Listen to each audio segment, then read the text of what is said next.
I sat there, the steam from the turkey mixing with the tension in the room. As the prayer ended, my son's words hung in the air like a bad aftertaste. Thank you for what we're about to inherit. I smiled, my hands steady as I passed the cranberry sauce. But inside, I was already making plans. By dessert, I had already ensured he wouldn't inherit a thing. All right, before we dive into this crazy story, do me a favor. Subscribe and tell us where you're watching from. The dining room was a warm, Norman Rockwell polished oak table dressed in burnt orange linens, the scent of roasted turkey and brown sugar yams thick in the air. Steam curled from cornbread dressing and green beans glistening with bacon fat. Candles flickered beside a ceramic pilgrim centerpiece Maggie had owned since 1980. Let's bow our heads, she said softly, folding her hands. Chairs creaked as everyone obeyed. Evelyn reached beneath the table and gently squeezed Maggie's fingers, a silent gesture of solidarity. Across from them, Maggie's son Sean clasped his hands and cleared his throat with theatrical piety. Dear Lord, he began, voice dripping with mock humility, thank you for this incredible feast, and thank you for what we're about to inherit. A beat of silence, then Kendra let out a brittle giggle. Amen to that, she chimed, flashing a grin as tight and polished as her French manicure. Laughter sputtered around the table. Their teenage son Parker chuckled into his water glass, and even their youngest Zoe smirked without understanding. Maggie didn't laugh. Her face didn't move. The prayer hung in the air like smoke after a match is struck, faintly acrid, lingering longer than it should. Evelyn's hand tightened beneath the table. Maggie didn't look at her. She didn't look at Sean. Her eyes remained fixed on the embroidered napkin in her lap. Sean stabbed a roll from the basket and slathered it with butter like a man who had already won something. This turkey's huge, Ma, he said, mouth full. Didn't think you'd go all out this year. Why wouldn't I? Maggie said calmly. Sean shrugged. I don't know. You've been simplifying, downsizing. That's what people your age do when, well, you know. He waved vaguely toward the ceiling, planning ahead. Kendra leaned in, wine glass poised like a prop. We've been thinking a lot about the future too, she said. Parker wants to look at Vanderbilt, and we might start house hunting soon. Bigger space, better school district. Exciting, Maggie said, lips tight. She passed the cranberry sauce across the table without another word. Evelyn shifted in her seat. Can't beat this neighborhood, though, she said with sugar-coated sharpness, especially when you didn't have to earn it. Sean chuckled. Come on, Evelyn. You know Mom's always said the house stays in the family. Maggie looked up then, slowly, deliberately. I said it used to stay in the family. Silence blanketed the table again, heavier this time. Kendra blinked. Wait, what does that mean? Maggie smiled, faint, unbothered. Just that nothing stays the same forever. Not homes, not plans, not people. Parker shifted uncomfortably in his chair. Zoe peeled the crust off a roll with hyper-focused fingers. Sean forced a laugh. Well, I hope you're not planning to surprise us with any weird changes, Ma. I mean, you've been healthy, right? No new doctors? Nothing we should know about? I'll let you know if I take a turn, Maggie said lightly. Wouldn't want to inconvenience anyone's house hunting. Evelyn barked out a short laugh and quickly covered it with a cough. Kendra's smile twitched. We're just excited, Maggie. It's not about the money. It's about what it represents. Family, legacy. You've worked so hard. Sean always says you deserve to see your family thrive. Is that what he always says? Kendra hesitated, unsure if she'd just walked into something deeper. Sean sat back in his chair, trying to reclaim control. All I meant, Mom, is you've got a plan. You've always had a plan, and we trust you. Just keep us in the loop, okay? Maggie nodded, reaching for her water. Then she paused, eyes narrowing just slightly. You'll be looped in, Sean, she said. Sooner than you think. She took a sip and glanced at the hallway clock. The second hand ticked loud in the silence. A mental note formed, a new kind of to-do list. Not groceries, not medications, not things for church. This one had names on it. As the pie cooled on the counter, Maggie's phone buzzed on the sideboard. A text from Sean lit the screen. Unread. He was grinning at her from across the table, none the wiser. Beneath the table, Evelyn leaned in close and whispered under her breath, I swear, if you don't burn them both to the ground, I will. Maggie's fork paused mid-air. She smiled, slow and strange. The rain had started just before dawn, slow, deliberate, like the sky itself had something to think through. Maggie sat in the passenger seat of Evelyn's old Buick, her gloved hands folded neatly in her lap, eyes fixed on the blurred wash of trees and mailbox posts streaking past the window. Evelyn drove one-handed, the other curled around a steaming gas station coffee cup. "You sure about this?" she asked, not for the first time. Maggie didn't answer right away. She watched a squirrel dart across the road, pause mid-puddle, then vanish into the trees. "I'm sure I should have done it years ago," she finally said. They pulled into a narrow lot behind a modest brick office building tucked between a title loan place and an insurance agency. The sign on the door read, "Thomas Keene, Attorney at Law, Estate Planning and Elder Law." Inside, the office smelled faintly of lemon polish and printer ink. A faded Nashville Sounds pennant hung behind the reception desk. Thomas Keene greeted them personally, silver-haired, pressed shirt, and a half-smile that hinted he'd already guessed the kind of storm that brought Maggie in. "Maggie," he said, clasping her hand with both of his, "I didn't expect you till next spring." "I didn't expect to move things up either," she said coolly, "but plans change." Evelyn settled in the corner chair like a silent sentinel while Maggie followed Thomas into his office. He gestured to the leather chair across from his desk, then sat and folded his hands. "So," he said, "tell me what happened." Maggie recounted the prayer slowly, without embellishment. No fire in her voice, no tears, just the plain facts. The words her son had chosen to say over grace, the smug way he'd smiled after, the brittle amen from Kendra, the tone, the assumption, the insult dressed in church manners. Thomas let out a dry laugh. "He's already spending your money." Maggie looked at him, eyes flint sharp. "Then let's burn it before he touches it." Thomas didn't blink. "All right," he said, swiveling toward his computer. "We'll need to draft a codicil to your will and a new revocable trust. That gives you flexibility and locks him out. I'll need bank statements, property deeds, anything with a beneficiary attached." "I brought it all," she said, opening her worn leather purse and placing a thick, neatly sorted folder on his desk. Thomas whistled softly, prepared as always. "I was a church secretary for 32 years, she said.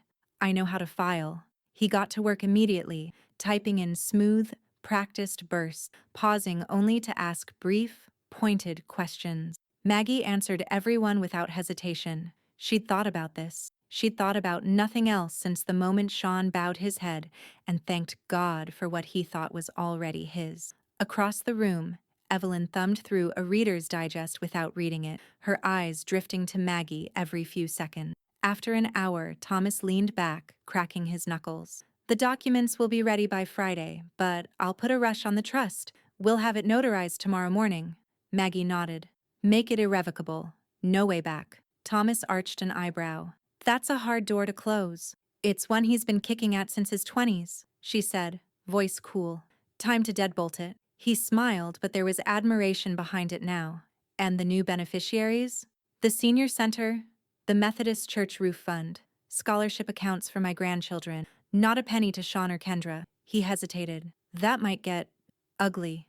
Maggie's gaze didn't waver. "Good.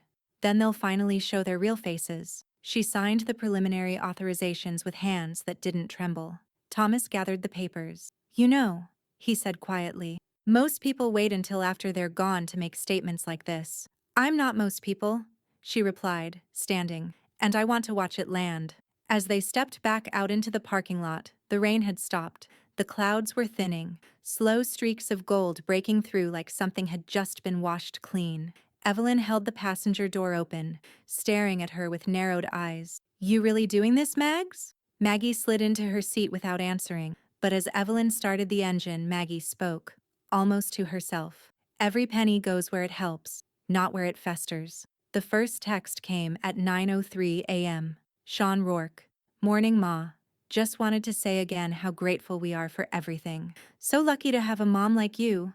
Maggie stared at it for 3 seconds before pressing the side button and setting her phone face down on the kitchen table. The second arrived an hour later. Sean Rourke. "Also, Kendra's wondering if you've talked to your attorney lately. Just curious. No pressure." This one, she didn't even open. She just slid the phone into her cardigan pocket and went back to rinsing the pie plates Evelyn had stacked by the sink. Outside, sunlight blinked between bare tree branches. The house felt still, but not silent. More like the quiet of a church after the service ends. Not empty, just full of what had been said. "Third one this morning?"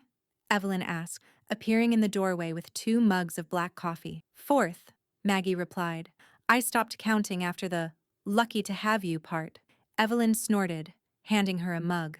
"Lucky he doesn't have fingerprints on a gravestone." They settled at the kitchen table. Maggie didn't bother looking at her phone again, but Evelyn pulled hers out, tapping rapidly with perfectly trimmed nails. "I follow Kendra's socials. Don't judge me," she said. "She likes to post her wins before they're even real." A beat. Then Evelyn turned the screen to Maggie. There it was. A glossy photo of a cappuccino in a gold-rimmed saucer, taken at some upscale cafe. The caption read, "Manifesting abundant. So grateful for what's coming. Future million. Family. Legacy." Maggie's lips didn't move, but something shifted in her eyes, just the faintest cooling, like a furnace turning down a knob. She tagged Parker's private school and a Nashville interior designer, Evelyn added. "Subtle." Maggie sipped her coffee. "I've been subtle for 72 years, she said, almost to herself. "Let's try something else." At noon sharp, they arrived at Thomas Keene's office again. No rain this time, just crisp sunlight and a gusty wind that rattled the flag outside the courthouse 2 blocks down. Thomas was waiting, sleeves rolled up, a stack of documents clipped neatly in front of him. "We've got the transfer deeds ready. Once you sign, we'll begin the asset migration first thing. Tomorrow." He handed Maggie a pen and pointed to the sticky tabs marking each signature line. Maggie didn't ask questions. She didn't hesitate. She signed each one with clean, deliberate strokes. Evelyn watched her closely. "You good?" she asked, voice lower than usual. Maggie looked at her. "I feel better than I have in years." Thomas slid the completed folder into his briefcase. "This locks it in. You're now the trustee, sole controller of every move. Sean won't see a dime unless you hand it to him." "I'm not in the habit of handouts," Maggie said. Before they left, Thomas handed her a sealed envelope. "For your safe. This one includes the updated deed on the house. Might want to change the locks." Maggie tucked the envelope into her purse without a word. That evening, she returned home to find 5 new texts and 1 missed call from Sean. His last message just read, "Call me tonight. Don't make this weird." She stared at the glowing screen, thumb hovering. Then she pressed ignore, locked the phone, and dropped it into the bread box on the counter, shutting the lid with a soft click. In the living room, she turned on the record player. Vinyl hissed before a mournful fiddle slid into the room, filling it with old country comfort. She sank into the armchair, blanket over her knees, tea steaming on the end table. A soft knock at the door broke the stillness. It opened before she could stand. Evelyn, holding 2 slices of bourbon pecan pie on mismatched saucers. "They're still posting," she said. "Let them," Maggie replied, voice calm. "Let them tell the world exactly how blind they are." The morning started with coffee and a casual check of her savings. Maggie sat at the breakfast table, wrapped in her favorite cardigan, Evelyn humming tunelessly as she wiped down the counter. But the numbers didn't look right. She blinked at the credit union's login screen again. The balance had dipped, sharply. Not vanished, not drained, but something had moved. A transfer. Not hers. Maggie's jaw didn't tighten. Her hand didn't shake. She simply reached for the small black notebook on the windowsill, the one where she kept her passwords in tight, tidy cursive. And then she froze. One of the entries had a scratch through it. The new password beneath it was unfamiliar. She hadn't written it. A sharp inhale slipped from her chest, soft and private. "Evelyn," she said, setting the book down. "Get your keys." 10 minutes later, Thomas Keene leaned over her laptop screen, eyebrows raised. "That's a red flag, all right. And I know that interface." He didn't guess your password. He reset it. "Someone bypassed your security questions." He clicked a few times, jaw tight. "That's fraud. Plain and simple." Evelyn muttered. "Boy just signed his own arrest warrant and doesn't even know it." Thomas spun in his chair and grabbed a form from his drawer. "We're filing an affidavit of fraud with the credit union today. I'll attach logs from the login IPs, flag his account number, and request they revoke any linked cards or access immediately." Maggie nodded once. "Do it." It didn't feel like vengeance. It felt like maintenance, like cleaning a wound before it festered. By that afternoon, the account was fully secured, and Sean's login flagged for investigation. The institution placed a full freeze on the joint account access, or what used to be joint. Thomas leaned back, satisfied. We've got a firewall now. No more second chances. Maggie was quiet for a moment, watching raindrops chase each other down the office window. Then she said, "Let's move the rest." He blinked. "All of it? Every last penny?" Her voice was firm, but not unkind. "Into the donation funds, quietly. Now." Thomas gave a slow nod. "I'll cue the transfers. It'll all be clear in 72 hours, tax deductible and untouchable." Evelyn, standing behind her, cracked a crooked smile. He just tightened his own noose and threw the rope over the beam. That night, Maggie logged into her newly secured charitable account interface, checking every line item: youth literacy grants, nursing home remodel funds, the scholarship fund for Zoe and Parker, ironclad, non-reversible.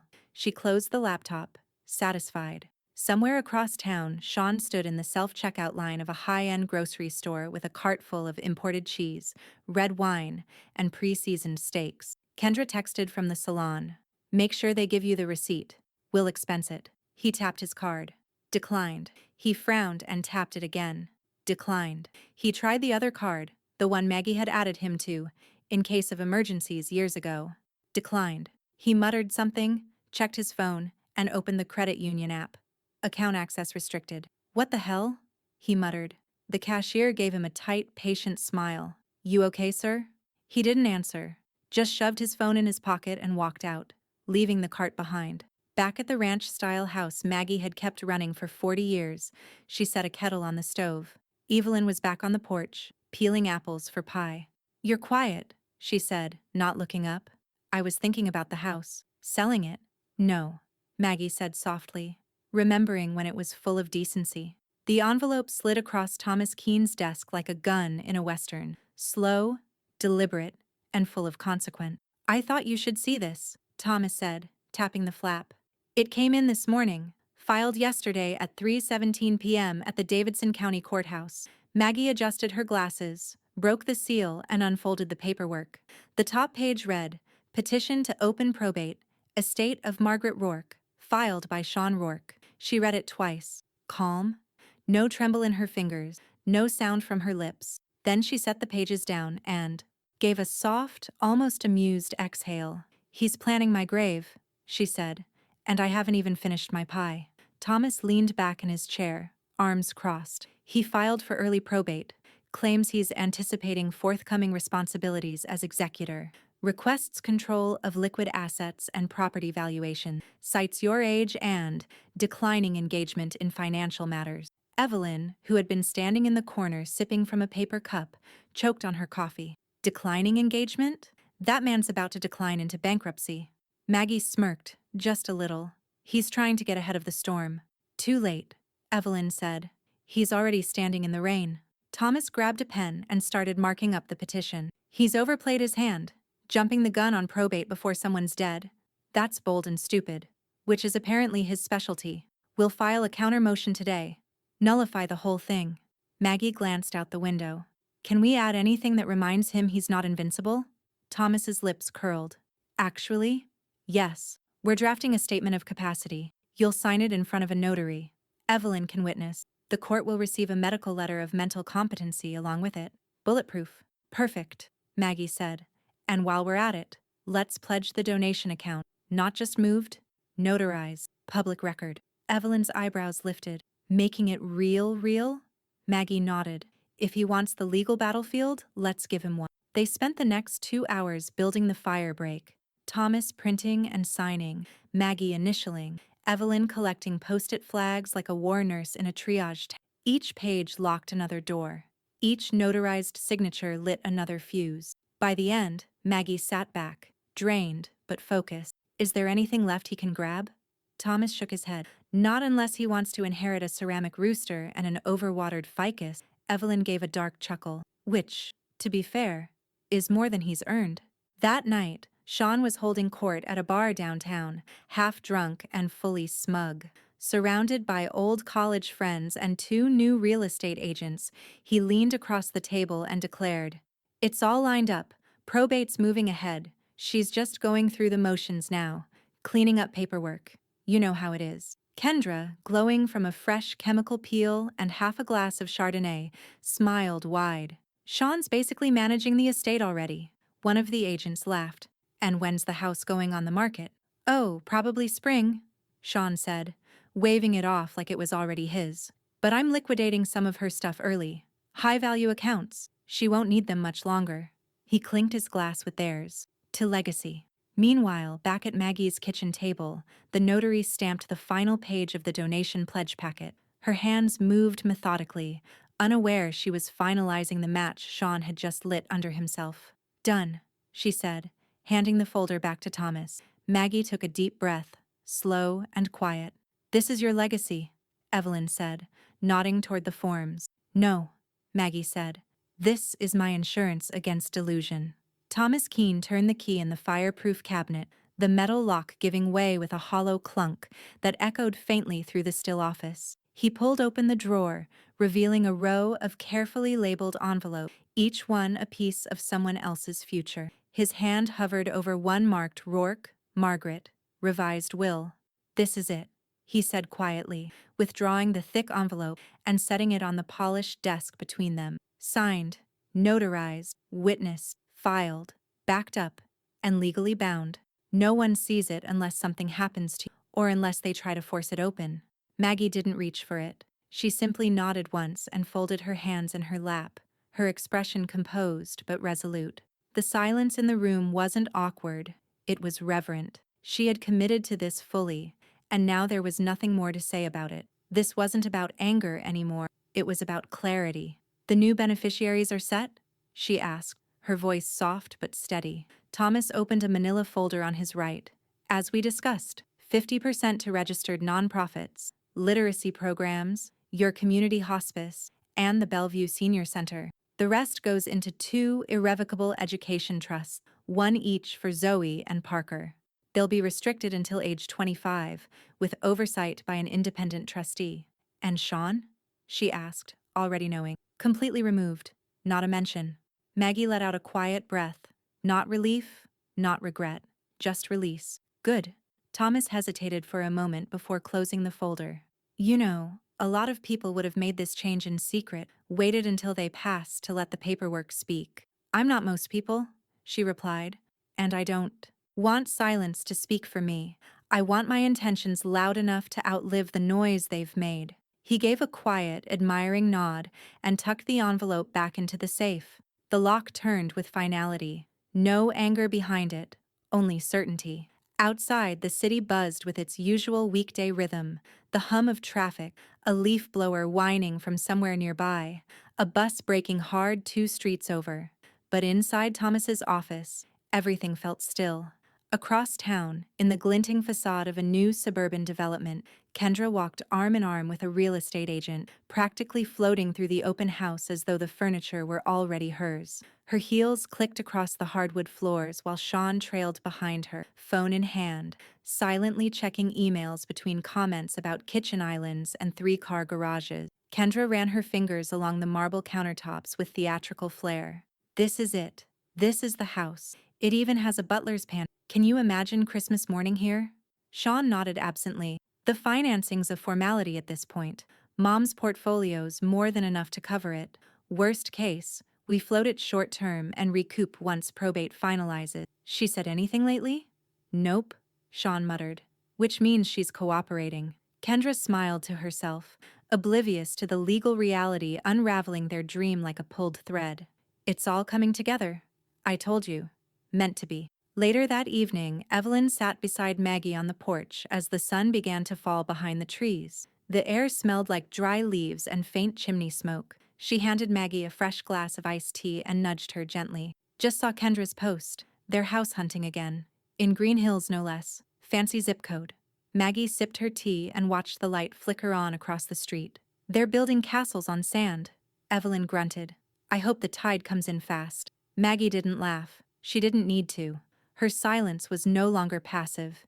It had become a kind of verdict. Later that night, Maggie opened the drawer in her desk and removed the older copy of her original will, the one with Sean's name neatly printed beside phrases like primary heir and residual estate. She read it once, then reached for a thick black Sharpie. The invitation came by text first, clumsily phrased, too formal for Sean's usual tone, as if he were trying to write like someone older, wiser, and in control. Sean Rourke, dinner this Friday at our place, just you. 7 p.m. Kendra's making lamb. Want to talk through some things, mostly financial. Hope you'll come.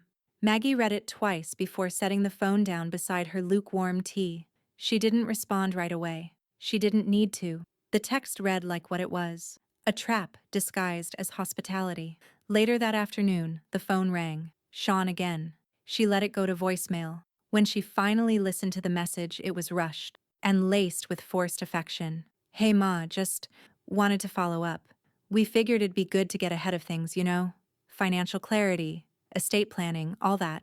No pressure, just conversation. Anyway, let us know if you can make it. Maggie didn't reply that evening or the next morning. She let the silence grow roots. On Thursday afternoon, she finally called back. Sean answered on the second ring. Maggie, he said, falsely casual. Wasn't sure I'd hear from you. I won't be coming, she said simply. There was a pause, 1 second too long, and then his tone shifted, slightly too quick, too sharp. Why not? I prefer not to, she said. This isn't about preference. This is important. We're trying to plan ahead. With you, not against you. I understand. And you're still saying no? I am. The silence that followed was thicker this time, pressed at the edge of the line like something trying to force its way through. You're being selfish, Sean said, each word clipped like a blade. I'm trying to be respectful. But this is about the future of your family, about protecting what you've built, what you owe. Maggie sat very still in her chair, listening. Then, carefully, she picked up the pen and notepad beside her and began to write. You're being selfish. This is about the future, what you owe. Every word of his entitlement went down in her neat, church secretary script. Are you writing this down? Sean snapped. Jesus, Mom, do you even hear yourself lately? I hear you just fine, she said softly. He didn't respond. He hung up. An hour later, Evelyn came over with a container of soup and a stack of her own mail she didn't want to read alone. Maggie showed her the notepad. Evelyn read it, whistled low, and shook her head. Every insult's another nail. He's hammering himself into the coffin and doesn't even realize it. That's why I wrote it down, Maggie said. He forgets. I don't. The next morning, Thomas Keene folded his reading glasses and placed them gently on his desk. This is harassment. Plain and simple, he said, gesturing toward the notes. Unrecorded pressure, masked as family concern. It's a common tactic in coercive inheritance cases. Maggie slid a second folder across his desk. Inside were call logs, texts, and social media screenshots Kendra had proudly posted, celebrating a future that no longer existed. I want him removed from anything with decision-making authority, she said. Thomas opened his drawer and pulled out a new form. Durable power of attorney, revocation and rescindment, he said. Once filed, he won't even be able to speak on your behalf at a car rental counter, let alone at a bank. Maggie signed it without flinching. As Thomas notarized the signature, he looked up at her. There's going to be a moment, Maggie, he said, when he realizes just how much of this you've done with your eyes wide open. He'll come back louder, angrier. He's not used to hearing no, Maggie replied, but he's about to get fluent in it. That evening, Kendra posted a photo of the table they'd set for dinner. Candles flickering, lamb resting on the cutting board, champagne chilling on the marble countertop. The caption read, "Some family members are just too proud to come to the table. So be it. Legacy talk. Still moving forward." Evelyn saw it first. She walked over without knocking, handed Maggie her phone. Maggie read the post, handed the phone back, and opened her own device. She scrolled slowly through her documents, stopping at one. Healthcare proxy. Assigned. Evelyn Price. Filed. Final. Legal. It happened on a Tuesday morning, just before the first frost. The front yard still wore its late autumn fatigue, flattened leaves, brittle air, a sky the color of old ash. Maggie had just finished watering the indoor violets when she heard the sound of tires rolling too fast up her gravel driveway. The knock at the door was louder than it needed to be. Urgent, hollow. She didn't rush. She moved at her usual pace, folding the dish towel, setting it down neatly, then opening the door. Sean didn't bother with hello. "Where's the money?" he demanded, his chest rising and falling with shallow, unspent anger. Kendra stood behind him, arms crossed tightly over her cardigan, her lips pressed into a line that wasn't quite shock and wasn't quite fear, but hovered somewhere between the two. Maggie held the door open but didn't move to step aside. "I'm sorry?" she asked, calm as still water. Sean took a step forward, uninvited. "The accounts. Everything's empty. I've been calling the bank all morning. They won't tell me a damn thing. You cut us out of everything. What did you do?" Maggie tilted her head, her voice low but precise. "I donated it." A pause. A full, staggering moment where the world narrowed into nothing but breath and silence. Kendra blinked first. "You what?" she gasped, stepping forward now. "All of it?" Maggie nodded. "Every cent." Sean's voice rose suddenly, sharp enough to break glass. "You can't just... How could you do that? You don't get to just give away our..." He caught himself, but it was too late. Maggie's eyes didn't even flicker. "Your... what?" she asked. "Inheritance? Future? Your fantasy of wealth you didn't earn?" Kendra was already backing up a step, blinking hard. "That money was for the family. You said you wanted to..." "I changed my mind," Maggie said simply. "But why?" Sean exploded. "You ruined everything. We were counting on that for the house, for Parker's school. Parker and Zoe still have educational trusts," Maggie interrupted. "They're safe. The rest went to people who actually need it." At that moment, Evelyn appeared behind them on the porch, arms folded, eyes steely beneath her knit cap. She must have seen the SUV pull in and come around from the side yard. "Well," she said, "be grateful, Sean. You're finally debt-free. No inheritance to waste." Sean turned, glaring at her like a trapped animal. Kendra's voice cracked. "You don't understand. We've made decisions based on this." "I know," Maggie said. "That was your first mistake." She stepped back, holding up a manila envelope. "You want details? Here." Sean snatched it from her hand and tore it open. Inside were donation receipts, stacked, stamped, and notarized. The Methodist Church Roof Fund, a shelter for veterans, the Bellevue Senior Center, a grant for the public library's literacy program. Each one showed a transfer. Each one made irreversible. Thomas Keene's card was clipped to the top. "You've ruined my life," Sean hissed, his voice raw now. No polish, no performance, just fury and disbelief. Maggie didn't flinch. "No," she said, her voice quiet. "You ruined your own. I just stopped funding the illusion." He looked like he wanted to throw the envelope. Instead, he turned and stormed off the porch, his boots crunching on gravel. Kendra stood still for a moment longer, jaw tight, cheeks blotched with heat. Then she turned to follow him, muttering something Maggie didn't bother to catch. Evelyn watched them go, then let out a long breath. "Well," she said, "that went better than expected." "I doubt they'd agree," Maggie replied. They stood side by side in the cold air, the driveway now empty except for the fading dust. Inside, Maggie returned to the kitchen and poured herself a cup of coffee. Her hands didn't shake. The envelope arrived by certified mail, stamped with the seal of the Davidson County Probate Court. Maggie set it on the kitchen table next to her tea and read the return address twice before opening it. Inside, a formal petition, stapled and bracketed, filed by Sean Rourke. Application for emergency guardianship and estate oversight, on grounds of mental incapacity. Evelyn stared at the paper for a full 10 seconds before speaking. "Emergency guardianship?" she said, her voice a blend of disbelief and fury. "He's trying to have you declared legally unfit?" Maggie placed the paper back on the table and reached for her spoon, stirring her tea with quiet control. "He can try. He is trying," Evelyn snapped. "He's coming after your mind now. Not just your money, your mind. He's always preferred rewriting reality to living in it," Maggie murmured. The next morning, she sat across from Thomas Keene in his office, the fluorescent lights above casting soft halos on the polished table. "He filed it on shaky precedent," Thomas said, flipping through the petition. "Claims of memory lapses, confusion, says you gave away funds under duress and now need oversight to protect yourself." "Did he include any medical documentation?" Thomas smirked. "Only a dated medication list and a vague reference to age-related decline. No diagnosis. No evaluation." Not even a doctor's name. Sloppy work. He reached into his drawer and pulled out a sealed envelope, sliding it across the table. Maggie opened it slowly. Inside was a letter on clinic letterhead, signed by a geriatric neuropsychologist. Cognitive function. Normal. No signs of impairment. Patient is alert, articulate, and fully capable of managing her affairs. Maggie smiled faintly. Thank you. I figured he might pull something like this, Thomas said. We had the exam pre-scheduled, just in case. On the day of the hearing, the courthouse halls smelled of floor wax and panic. Sean wore a tailored gray suit he didn't quite fit into, collar slightly tight, tie too bold. Kendra stood beside him in a navy pantsuit and pearl earrings, her eyes scanning the hallway like someone expecting paparazzi or an ambush.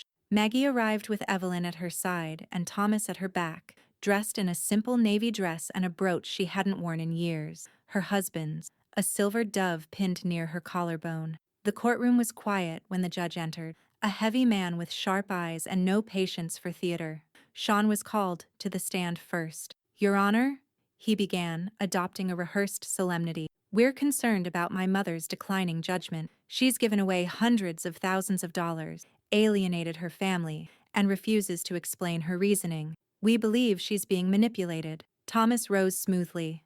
By whom? Sean blinked. By certain parties with influence over her. Neighbors, church groups, lawyers even. So your mother is being manipulated by me? Thomas asked dryly. Sean flinched. I didn't say that, but you implied it. Let's talk specifics. You claim she's made erratic decisions. Can you name one? She donated her entire estate. 2 established nonprofits, Thomas said, holding up the receipts. All fully documented. All legal. Not a dime to a cult, casino, or con artist. You call that erratic? Sean shifted. She never told us why. Maybe because you were too busy spending what you thought you already owned. The judge raised an eyebrow. Let's move on. Next, Evelyn took the stand. She sat upright, hands folded, voice clear as a bell. I see Maggie every day, she said. We do groceries, doctor appointments, meals, church events. She balances her checkbook, makes her own appointments, and remembers everything. She turned slightly. She's sharper than anyone in this courtroom, including her son. A quiet ripple of chuckles floated through the room before the judge tapped his gavel once, half smiling. When it was Kendra's turn, her answers faltered. She contradicted Sean's timeline about when they'd found out the money was gone. She claimed Maggie had promised them help with a down payment, but had no texts, no emails, no paperwork. You believed your mother-in-law would give you a house, the judge said. Based on what? Hope? Kendra flushed. At the end of it, the judge removed his glasses, rubbed the bridge of his nose, and looked at Sean. You've brought this court a stack of assumptions. No evidence, and a grudge dressed as concern, he said flatly. I see no grounds for incompetency. The petition is dismissed. The court order arrived 2 days after the hearing, a single-page ruling with the weight of a boulder. Petitioner shall pay all legal fees and associated costs incurred by the respondent. Immediate payment required within 30 days. Garnishment proceedings to follow if unpaid. Sean stared at the words on his kitchen table as if they were in another language. He didn't speak broke. Not fluently. Not yet.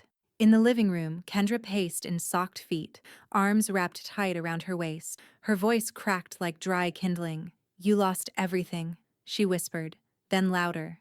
You lost everything. Sean didn't look at her. His jaw was tight, eyes fixed on the bottom line of the invoice clipped to the order. Total due. $23,417.32. Did you think this was a game? She hissed. Some posturing to get her back in line? You dragged your mother into court, Sean. You embarrassed her. Us. And now we're paying for it. He finally looked up, voice flat. She humiliated me. In public. Kendra scoffed, the sound brittle and humorless. She defended herself. You tried to rob her on paper and got caught.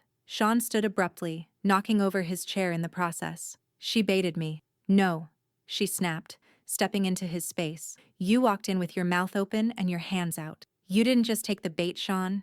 You built the damn hook yourself.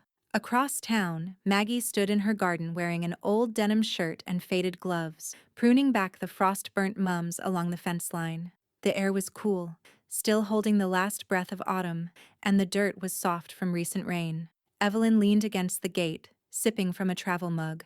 "Did you hear?" she asked. "I did," Maggie said, kneeling to collect the trimmings in a bucket. "Thomas called this morning. The order came through. Court made him pay up?" "Every dime," Maggie replied. Evelyn let out a short, gleeful laugh. "Thanksgiving Grace answered, after all." Maggie didn't smile. She simply pulled another brittle stem from the earth and placed it in the bucket. Her calm, as always, was her sharpest edge. Back inside her house, Thomas sat at the kitchen table going over the paperwork with a red pen. "I've started the lien filing," he said, sliding a folder toward her. "First one's on his car. The other will hit his secondary checking account, the one he thought we didn't know about." Maggie reviewed the pages, flipping through with unhurried fingers. "Anything else we can attach?" Thomas nodded. "Depending on how late he is paying, we can extend it to wage garnishment or real property liens. He's exposed." Maggie tapped a manicured nail gently on the corner of the page. "Then let's expose him properly." Thomas offered her a small smile. "Remind me never to cross you, Margaret." That afternoon, Sean tried to withdraw cash from the ATM near his office. Just $200. The screen blinked once, then denied the request. Access restricted. He opened his banking app. Two of his accounts had new notations beside the balance. Lien hold. County clerk filing in progress. The third showed a pending transaction he didn't recognize. A withdrawal he hadn't authorized. He called the number on the notice. After 30 minutes of hold music and 2 transfers, a voice confirmed what he feared. "Sir, the account is under lien due to a civil judgment filed against you. Funds will be frozen until court fees are satisfied." His thumb hovered over the screen, shaking slightly. He pressed the power button and stared into the black reflection. Behind him, Kendra stood in the kitchen doorway, watching. "You said this was temporary," she said softly. "It is," he snapped. Her voice didn't rise, but her words did. "You don't look like a man in control of anything." It hit on a Monday. Sean opened his email expecting his usual direct deposit notification from HR. Instead, he found a payroll stub marked with a red flag and the cold clarity of subtraction. Garnishment, Davidson Circuit Court, $702. He stared at it like it might vanish if he scrolled away fast enough. "Must be a mistake," he muttered, clicking into the full statement. His gross pay hadn't changed, but now, in bold black letters, a new deduction line sat like a middle finger just above his net amount. He picked up his phone and dialed Kendra. She answered on the third ring, clearly mid-appointment, hairdryer humming in the background. "What is it, Sean?" "They're garnishing my check," he hissed. "For what?" "The court fees." The lien, his voice dropped. "It's automatic now." Kendra went quiet for a beat. Then, "So, every paycheck?" "Until it's paid off." She didn't say anything for a moment. Then the sound of the blow dryer clicked off. "You said we had control of this. You said you were going to fix it." "I'm trying." "No," she cut in, her voice lower now, more dangerous. "You're reacting. You're losing. This isn't a bump in the road anymore, Sean. This is the road caving in." He bristled. "This isn't my fault." She laughed once, dry and humorless. "God, you sound like a child. Who exactly is responsible for this? Your mother? The courts? Me? She's been plotting this for months." Kendra's tone turned cold. "You know what? Maybe she should've. Because at least she knew how to make money stay put. All you know how to do is burn bridges and blame the ash." He started to argue, but she didn't wait. "I'm staying at my sister's tonight. Don't call me unless you're calling with a plan that starts with 'I paid it off.'" The line went dead. Across town, Maggie sat with Thomas in his office, the overhead light muted by the gray sky outside. She wore a navy cardigan and sensible shoes, and she carried only a leather folder containing 3 documents. "I'd like to revise the trust," she said, sliding it across his desk. Thomas took it, scanning the annotations she'd already made in her precise handwriting. "Removing Sean completely," he murmured, "and redirecting that share to Zoe and Parker's education funds. Is that right?" "Yes." Thomas nodded slowly. "We'll set it up so they receive their distributions in stages. 25, 30, 35. Oversight locked in. No early access, not even with family permission." "Good," she said. "They deserve a clean start, not the shadow of someone else's mistakes." She looked out the window. The rain had just started, tapping softly against the pane like quiet applause. Thomas opened another folder from his side. The lien on Sean's car is finalized. Title flagged at the DMV. Can't be sold or refinanced without satisfying the debt. Maggie didn't smile, but something in her posture relaxed. Any idea how he's taking it?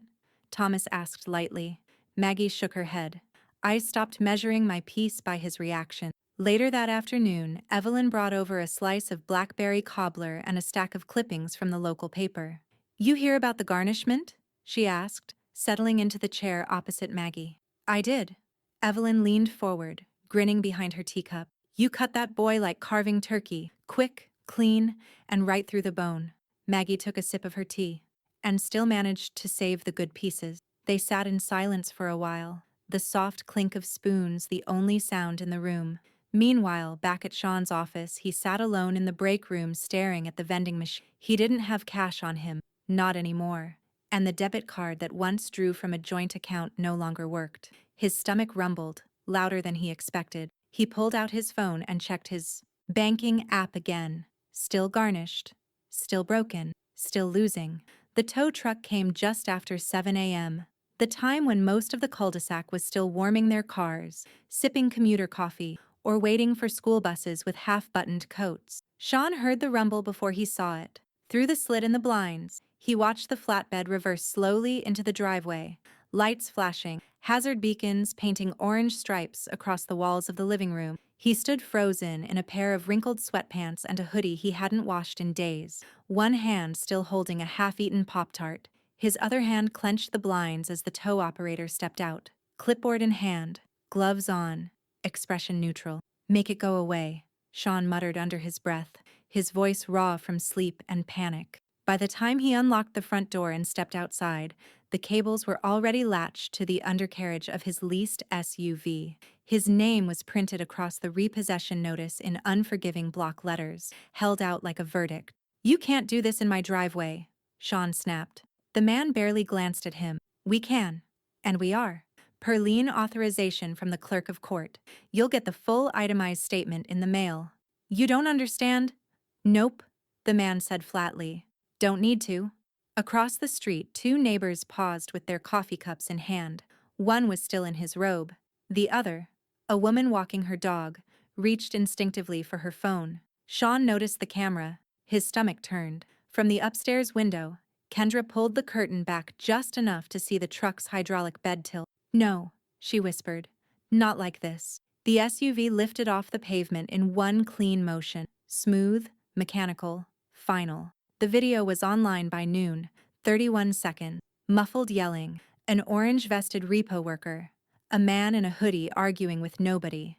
A silver SUV lifted like a trophy and hauled away in front of manicured lawns. Someone added background music. Another one bites the dust. By the time Sean returned from trying to negotiate at the impound lot, the video had reached the local neighborhood group on Facebook. Someone commented, "Guess someone's legacy didn't come through after all." Kendra was waiting for him at home, arms folded tight, face unreadable. "You need to fix this," she said. "I'm working on it." "You're bleeding out, Sean, and I'm not going down with you." He started to answer but stopped. There wasn't a version of the truth that could soften her face anymore. Across town, Maggie stood in her kitchen, apron dusted with flour, slicing apples into a chilled glass bowl. The window was cracked open an inch to let the crisp air in, and Evelyn was rinsing cranberries in the sink beside her. "You hear about the car?" Evelyn asked without looking up. Maggie nodded, calm and quiet. "Thomas sent me the lien release confirmation. Final repossession executed this morning." "You think he watched?" "I hope he did." They worked in rhythm. No gloating, no dramatics, just the soft sounds of a pie coming together. Butter crumbled into the crust. Spices were folded into the fruit. The oven clicked warm and steady. Evelyn wiped her hands. "You want me to text the kids?" "Not yet," Maggie said. "Let's finish baking first. They don't need to know everything at once." In her office, a room that used to be the formal dining room, Maggie opened the drawer where all the files were kept. The paper trail of protection, precision, and permanent. She slid the final envelope inside. Across town, in his half-empty house, Sean opened his own mailbox to find nothing but late notices and one mocking flyer for a luxury dealership's holiday lease event. Thomas Keene sat at his desk that evening, closing Maggie's case file for the final time. The manila folder was thick, worn at the corners, but complete. Every page signed, every action sealed. He clicked the light off and leaned back in his chair. There was nothing left for Sean to take. The courthouse smelled like mildew and resignation. Sean sat on a hard bench outside the clerk's office, knees bouncing, paperwork gripped in fingers that had started to cramp. Across the hall, a woman in a stained sweatshirt cried softly into her hands. Somewhere behind the glass doors, a printer whirred, spitting out someone else's defeat. Sean stared at the blue folder in his lap. Voluntary Petition for Bankruptcy, Chapter 7. His name was printed across the top in capital letters, next to the case number that would follow him longer than his degree ever had. The process had taken 3 hours. Forms, signatures, declarations. Every credit card, every loan, every error he'd refused to see as his own. His bank accounts had been bled dry. The car was gone. The house, 2 months behind on the mortgage, and Kendra hadn't made a single call to the lender in weeks because Kendra wasn't calling anyone anymore. She was gone. The night before, she'd packed 2 suitcases and 3 pairs of heels into the back of her sister's Hyundai and left without a single backward glance. Her only parting words had been from the stairs. "You lose things slowly, Sean, but you never notice until they're already gone." Now he sat under flickering fluorescent lights, watching a janitor mop the corner of the lobby like it was a metaphor. Across town, Maggie stood in her small sunlit kitchen, watching a kettle begin to boil. Her hands rested on the edge of the counter, light filtering in through the curtains like the calm before a hymn. Evelyn leaned against the pantry door, scrolling her phone. "Filed this morning," she said, holding the screen up with a wry smile. Chapter 7. Full liquidation. He's officially broke. Maggie closed her eyes for a long moment. Not in celebration, not in relief, just in acknowledgement. "They already had nothing," she murmured. "This just makes it official." Evelyn chuckled under her breath. "And now the court agrees." The kettle began to sing. Maggie moved to lift it, her motions graceful, deliberate. She poured the hot water into a teapot Evelyn had given her last Christmas, the one with painted robins and a tiny crack on the spout. "You know," Maggie said, setting the pot down on the tray, "I've been thinking about what to do with the last of the accounts." "The travel fund?" Evelyn asked. Maggie nodded. "I thought about closing it or transferring it to the grandkid, but it felt unremarkable. Then I had an idea." She opened a drawer and pulled out a printed form, already signed and dated. Evelyn took it, eyes scanning. $12,800, she read aloud. "Donated in full to the Bellevue Food Bank, in Sean Rourke's name." Evelyn let out a sharp laugh and had to set down her cup. "Dear Lord, that's cold." "It's appropriate," Maggie said evenly. "He tried to starve a legacy. This way, he feeds someone else's." At that moment, Thomas Keene stepped through the back door, letting in a gust of fresh air and the sound of leaves scraping against the sidewalk. He carried a briefcase under one arm and a crisp folder in the other. "It's done," he said, setting it on the table. "Petition filed, discharge date pending. He won't see a line of credit for 10 years, maybe longer." "Will it stick?" Maggie asked, pouring him a cup of tea. "Oh yes," he replied. Chapter 7 is the full burn. Assets liquidated, debts erased, but the shame? He smiled faintly. "That's permanent." Evelyn passed him the donation form. Thomas read it and chuckled. "You've weaponized grace. I don't know whether to clap or pray." Maggie just stirred her tea. Later that evening, in a motel off the bypass, Sean sat on a bed covered in polyester sheets, staring at his phone. The screen was cracked. His contacts were reduced to single names. His notifications were off. He hadn't eaten since yesterday. He opened the news feed, scrolled mindlessly. There it was, a short announcement posted by the Bellevue Food Bank. "We're deeply grateful for a generous donation made this week in honor of Mr. Sean Rourke. Dozens of families will be fed thanks to his name." No photo, just the name, just the truth. Sean's thumb hovered over the screen. Then he threw the phone across the room. It didn't break. The sanctuary was filled well before the first hymn. Extra folding chairs lined the aisles, and the ushers had long since run out of bulletins. Some folks leaned against the back wall, coffee cups in hand, coats still zipped. It wasn't a holiday. It wasn't a fundraiser. It was just Maggie. The senior pastor had offered her the podium weeks ago. Say whatever's on your heart, he'd told her. But even he hadn't expected the turnout. The sanctuary hadn't looked this full since Easter 2 years ago. Maggie stepped up to the pulpit in a navy blue skirt suit, her silver brooch gleaming beneath the amber glow of the overhead lights. The microphone adjusted with a quiet click, and the congregation hushed, not with tension, but with reverence. Not a soul shuffled. Even the fussy babies were quiet. She didn't bring notes. She didn't need them. I wasn't always the loudest person in the room, she began, but life teaches you when to speak up. A ripple of quiet chuckles passed through the pews. When you've worked as long as I have, when you've raised children, buried a husband, and watched the world change in every way, it teaches you to listen first, to observe, to pray, before you speak. Her voice held steady. No tremble, no apology, just clarity. But there comes a time when silence is mistaken for surrender, when patience is mistaken for weakness, and when love, quiet, honest love, is mistaken for a guarantee. Evelyn sat 3 rows back, beaming. Her hands were clasped together over her purse, knuckles white with pride. Maggie continued, "So I gave what I had, not because it was owed, but because it was right. Not because it made me noble, but because it made me free."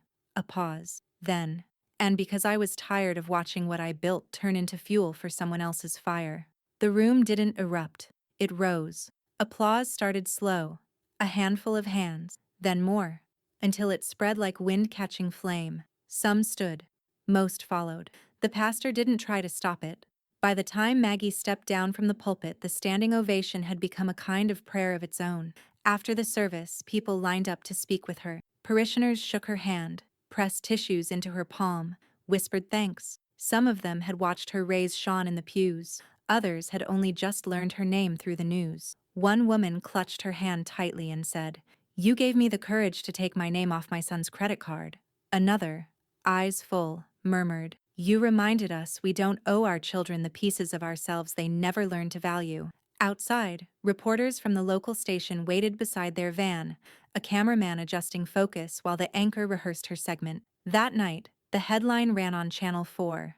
"Mother of 2 donates entire estate to charity," cuts out entitled "Heirs." Below the headline, a smiling still of Maggie at the pulpit, backlit by stained glass. The anchor's voice overlaid the footage. In a quiet act of public generosity, Margaret Rourke redirected her 7-figure estate to education funds, community shelters, and literacy programs across the county, sparking a wave of local reflection. At home, Maggie sat in her reading chair with a shawl over her lap, a cup of chamomile cooling on the side table. Evelyn sat on the couch with a plate of spice cake between them, the TV muted, the news rerun looping silently. Thomas Keene stepped into the room from the kitchen, holding a fresh envelope. "Everything's filed," he said. "Trust amendments finalized, deeds recorded. The press got their copy, and the charities sent their statements. There's no more paper to sign." He looked at her, not like a lawyer to a client, but like a witness to a reckoning. "You didn't leave scraps, Maggie," he said. "You left a legacy." She gave him a small smile and leaned back in her chair. "I didn't want my name to be remembered for what it bought. I wanted it remembered for what it stopped." The room fell into the kind of silence that doesn't need filling. Her phone buzzed once on the table. A voicemail. Unknown number. She picked it up, tapped to listen. Sean's voice crackled through, bitter and broken. "I hope it was worth it. All of it. Because I've got nothing left, and neither do you. You ruined me." She paused, then hit delete. No hesitation. As the screen returned to black, Maggie reached for her tea and took a slow sip, her reflection calm in the glass. Outside, the wind stirred the dried leaves on her porch, scattering them down the steps like breadcrumbs blown from a story already finished. The dining room had never been this quiet. Not with this kind of quiet. It wasn't silence born of tension or words left unsaid. It was the hush that followed a hard-won battle. The kind of silence that settled into the wood grain of old tables and the seams of threadbare curtains. A hush that came not from fear, but from peace. Maggie sat at the head of the table, the same place she'd always taken on holidays, only now there was no carved turkey, no silver tray of overcooked stuffing, no child pretending to like cranberry sauce. Just pie. blackberry and still warm. Evelyn, 2 chairs down, slid her fork through the flaky crust and took a thoughtful bite. This crust, she said, eyes closed, could make a preacher cuss. Maggie smiled softly. I used cold butter this time, and added a pinch more salt.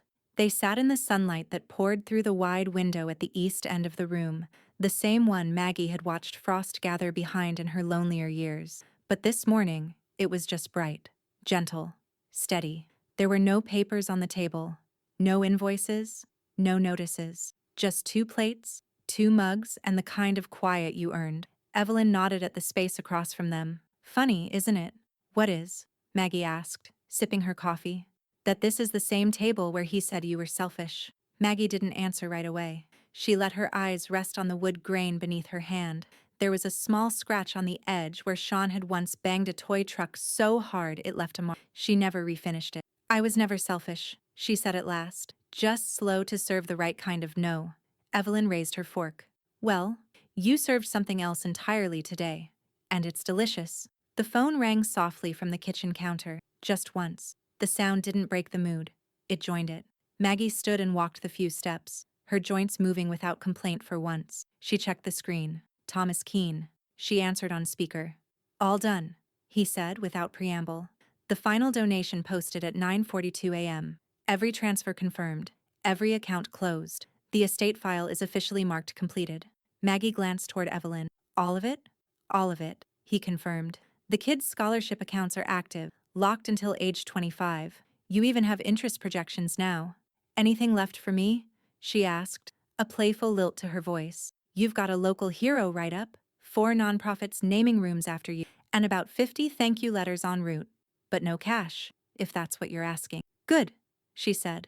Thomas paused, his voice softening. You did something rare, Maggie. You ended a storm without becoming the thunder. She hung up with a quiet thank you and returned to the table.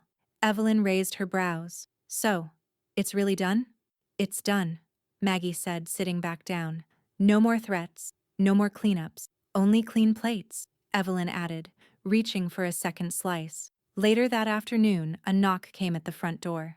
Maggie opened it to find her neighbor's teenage daughter holding a bouquet of hand-tied mums. My mom asked me to bring these, the girl said. She said to tell you, thank you for showing us that money isn't love.